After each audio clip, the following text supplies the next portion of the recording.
Pemirsa, sejumlah hal menarik terjadi dalam debat kedua calon wakil presiden yang berlangsung pada Jumat malam di Jakarta Convention Center. Mulai dari cawapres yang saling tanya soal investor dan dana IKN, Mahfud MD yang memberikan kuliah terkait pembuatan regulasi dalam kaitannya dengan carbon capture and storage, hingga Gibran yang menanyakan ke Cak Imin terkait istilah SJIE. Di mana berikut rangkuman hal menarik terkait konten debat cawapres yang dirangkum oleh tim redaksi RCTI.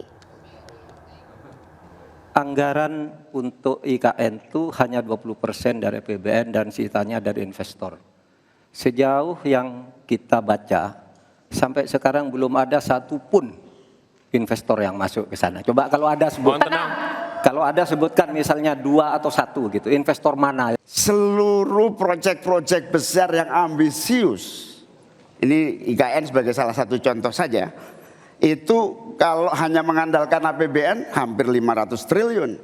Padahal 1% saja dari 400 sekian triliun itu untuk bangun jalan seluruh Kalimantan beres, membangun seluruh kota-kota di Kalimantan beres. Saya ingat sekali Gus Muhaimin dulu sempat ikut meresmikan dan potong tumpeng di IKN. Ini gimana? Ini nggak konsisten. Dulu dukung, sekarang nggak dukung karena menjadi wakilnya Pak Anies yang mengusung tema perubahan. Sekali lagi Gus, mohon maaf, IKN ini bukan hanya membangun bangunan pemerintah, tapi juga sebagai simbol pemerataan pembangunan di Indonesia, sebagai simbol transformasi pembangunan di Indonesia. Dan untuk menanggapi Prof. Mahfud, Prof, mungkin nanti setelah pulang dari debat bisa di Google, sudah banyak yang masuk Mayapada, Agung Sedayu.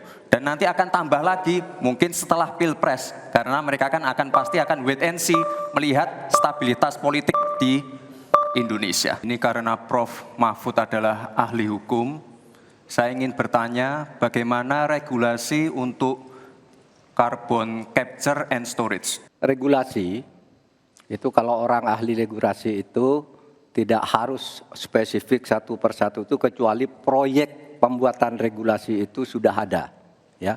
Proyek pembuatan regulasi sudah ada. Kita harus buat ini baru dibuat regulasinya bagaimana? Bagaimana cara regulasinya? 1, membuat naskah akademik dulu. Naskah akademiknya apa?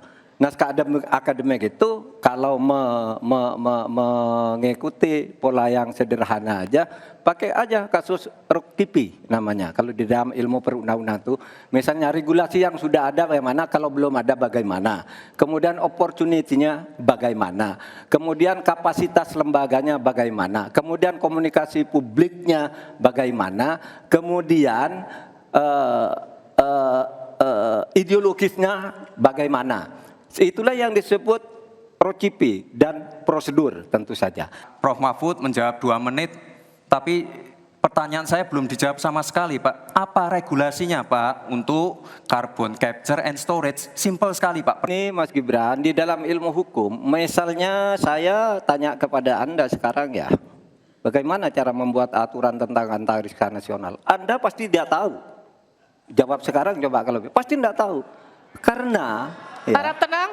Karena hukum itu perlu masalahnya dulu apa yang mau dibuat. Itulah kemudian dibuat naskah akademik menurut peraturan yang sekarang ada. Di dalam Perpres itu disebutkan buat naskah akademik. Nah, akademik itu nanti dinilai bersama lalu dibahas gitu rame-rame. Nah, naskah akademik itulah yang akan menentukan bagaimana prosedur, kemudian bagaimana sebenarnya materi-materi yang diperlukan untuk itu. Apakah ini sudah ada yang ngatur cuma namanya berbeda? Kenapa di dalam visi misi Anda tingkat pertumbuhan yang ditargetkan hanya 5 sampai 6,5. Kok tidak berani 7? Kalau 4 apalagi sampai 5, seharusnya berani sampai 7, selesai.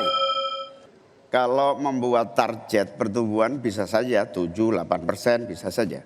Tetapi yang ingin kita wujudkan adalah pertumbuhan yang berkualitas dan inklusif.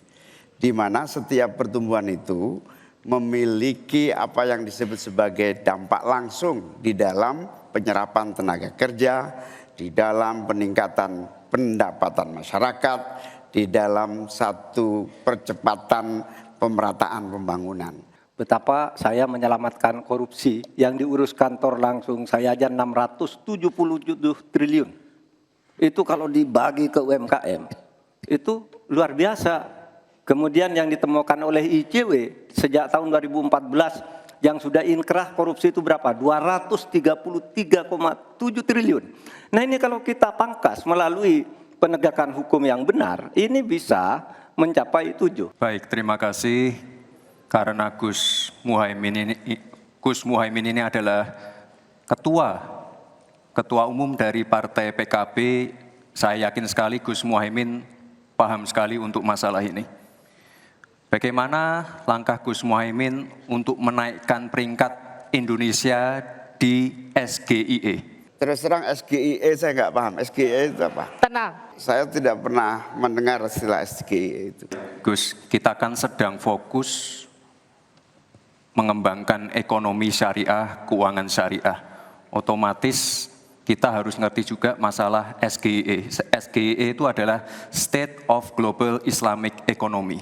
Misalnya sekarang yang sudah masuk peringkat 10 besar adalah makanan halal kita, skincare halal kita, fashion kita. Nah itu yang saya maksud Gus. Dan ya mohon maaf kalau pertanyaannya agak sulit ya Gus, terima kasih.